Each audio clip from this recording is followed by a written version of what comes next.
Praise the Lord.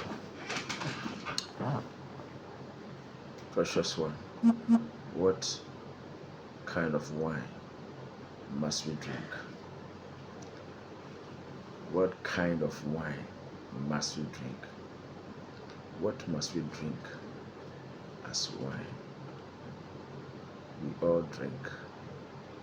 We all drink different types of drinks. Drink is good. Basically, it's good to drink.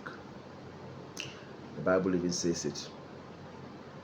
When you go to Ecclesiastes chapter 10, verse 19, the Bible says, "A feast is made for laughter, and wine maketh merry." I'm talking about drinking of wine. Wine makes merry. Kings thrive on wine. Take wine out of the palace. There is no merry, there is no joy. There can be no palace without wine. It makes the heart of kings glad. Why?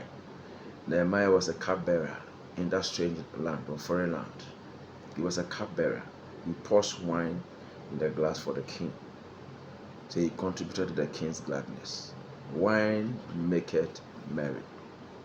We're going to look at wine and what kind of wine you must drink or you can drink. Wine. Wine, when we talk about wine, wine is an alcoholic drink made from fermented grape juice. Yes, wine is an alcoholic drink made from fermented grape juice. So that is a dictionary definition. That's for dictionary. But again, basically, when we talk about wine, we're talking about all drinks that we drink from non-alcoholic to alcoholic wine. They are all wine. Fanta is wine. Coca-Cola is wine. Pepsi-Cola, Mangola, Muscatella, they are all wine.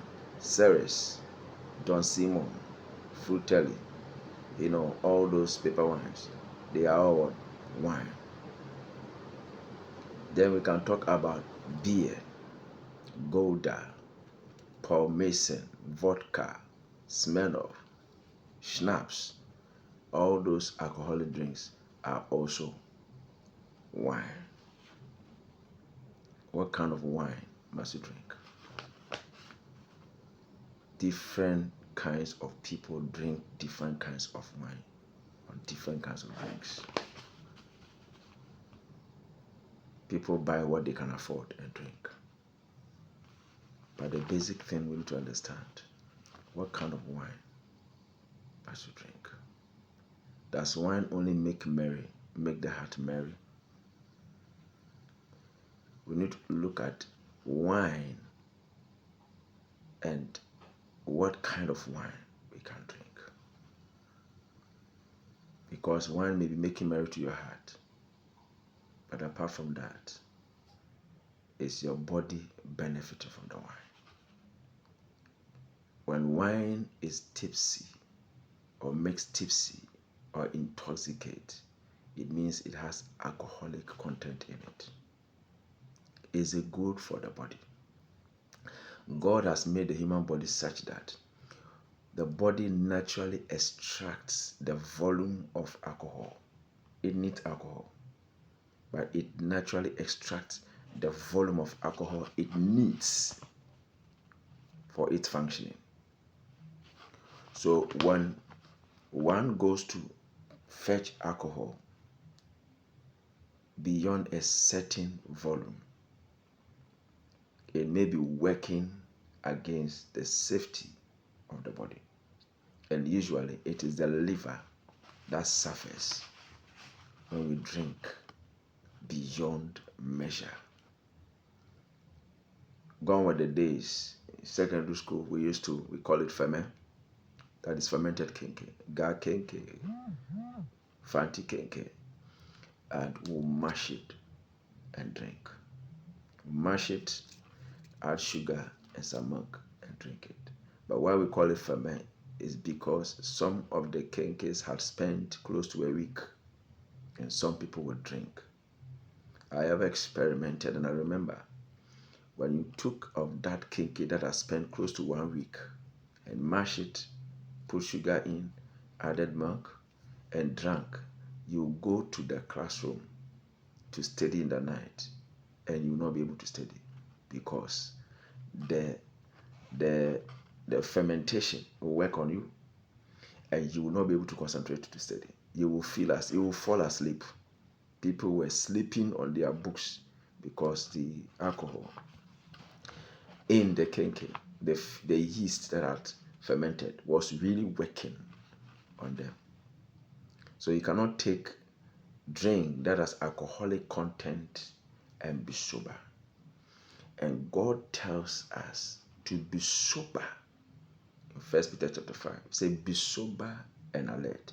Be self-controlled and alert.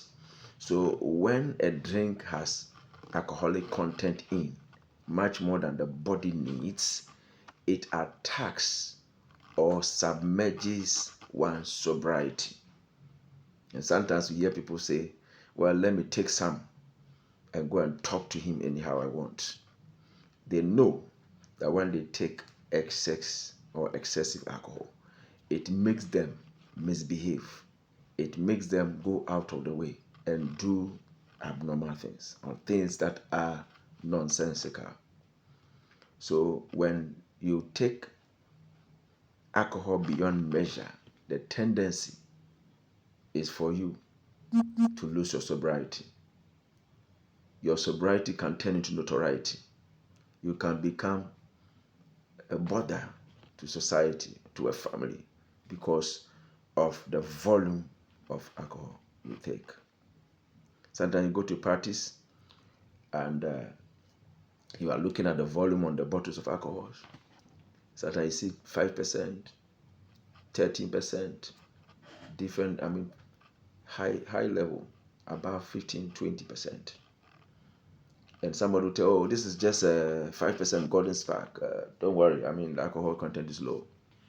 Well, let's see what God has told us concerning alcohol. In Leviticus chapter 10, verse 19, the Lord enjoins his people. He says, do not drink wine or strong drink. Wine, basically, God has no problem, but when it becomes a strong drink, God has a problem with it. He says, do not drink strong drink, thou nor thy sons with thee, when you go into the tabernacle of the congregation, lest ye die. It shall be a statute forever throughout your generation. So from that time always, God is against